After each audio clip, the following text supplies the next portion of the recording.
Hey, I'm back with another video about this guitar. Now, if you've been watching the videos, the series, thank you very much for watching, and you're probably sick of hearing what I'm about to say, but for anyone who's new, I kind of have to explain what's going on. I put this guitar together, it's a parts caster, and what I did was I documented pretty much every step along the way, and I put together a playlist of about 30 videos describing sort of each and every step.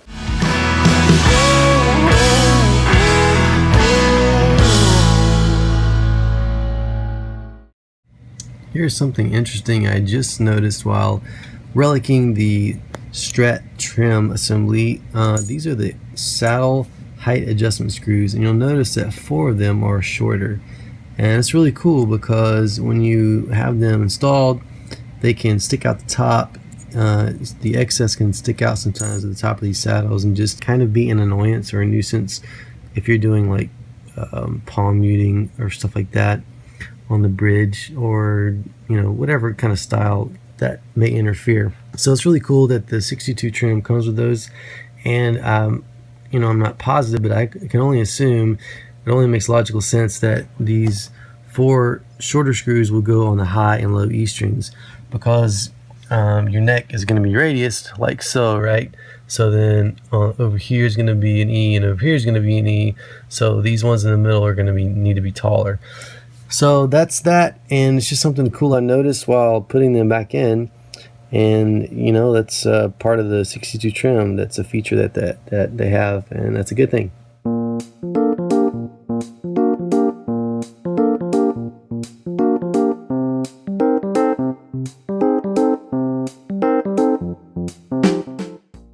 I thought I'd share what's going on with my saddle height screws. I ordered some from eBay.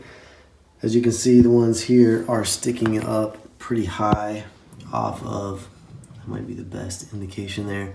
They're sticking up pretty high off the saddle themselves and above the strings even. So when I find that I typically rest my hand a lot on the bridge, and so when I do that with this current setup, it's kind of painful because they sort of cut into your hand. So what I did was I ordered two different sets of the same height screws. So there's 2 different heights, and then they're all the same in each bag, if that makes sense. They're 440 is the number, which I'm assuming has to do with the diameter and the thread type. I believe that's metric, but don't quote me on that. And I actually haven't tried them yet, so I won't say too much. And if they don't fit, then I'll tell you that, of course. And if they do, then all will be well. But again, so I'm not positive on the 440 what those numbers mean without doing a little bit of research. But what I am fairly confident of is that one is 1/4 in length and the other one is 5/16 in length. So that means if you're gonna do your fraction work, so one's like 5/16 and one's more or less 4/16, right? So there's a 1/16 of an inch difference in the shorter ones and the taller ones. These longer ones are actually the same size as these on the ends. The 62 trim that I got, or the American Vintage, I did a whole video on this bridge or trim, so check that out. But the screws that came with it, the 4 on the ends are shorter than these ones in the middle. The ones in the middle are taller, but the way my bridge is set up, I need some shorter ones. So the longer ones that I bought are actually the same height as these. So I'm gonna move, well, I've got so many now, it doesn't matter, but I'm gonna put the 5/16 on the inside. I think that'll make them more flush with those saddles. And then I'll put the 1/4 inch on the outsides. So once I do that, I'm gonna report back and let you know how it goes. The idea is to take the tension off the strings, because you can put too much kind of tension and stress on the threads if you do it under tension. Maybe not too much, but just unnecessary. I mean, why not just loosen them and make it so it's not so heavy? And so let me step back. What I'm gonna do is either measure this saddle height as it is now, because it's set up the way I want it, or I can just loosen the strings and then take one screw out, and that'll give me an idea of where the second screw should go, where it's to get the saddle height even on either side, if that makes sense. So hang tight and I'll let you know how this goes.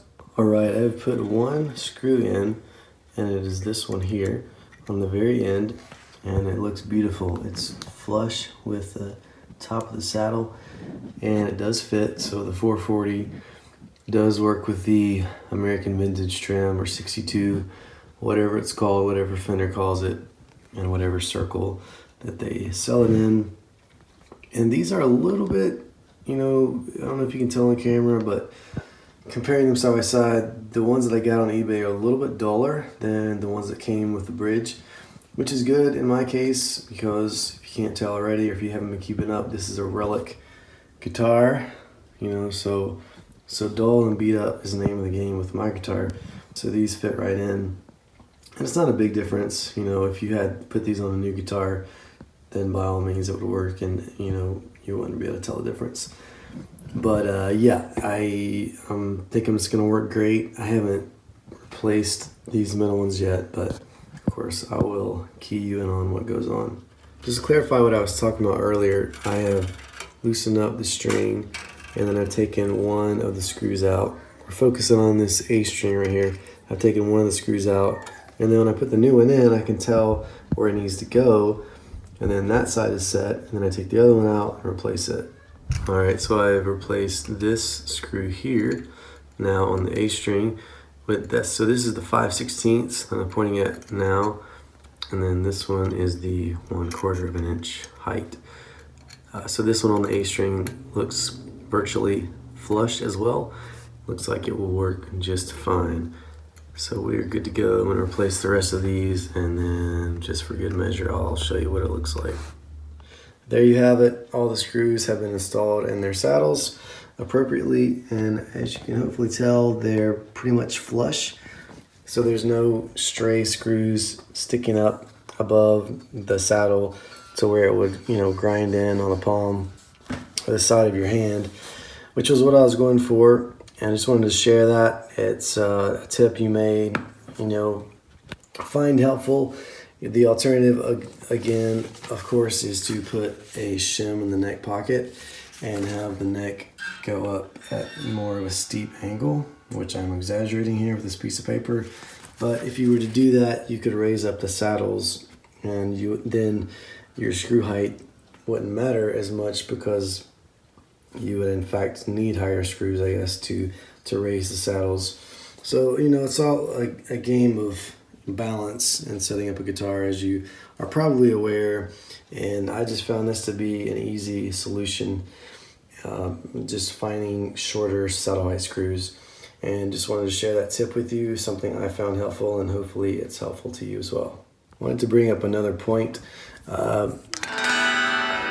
There are no anomalies or anything. There's no buzzing strings, which I wouldn't expect, but as you raise or lower the saddles on a Strat, as we're looking in this direction, you can have more or less of a string break angle off the back, and I don't think it really matters on a Strat, or maybe even a Tele with a string through the body design, because there's just a natural steep break angle off the back of the saddles.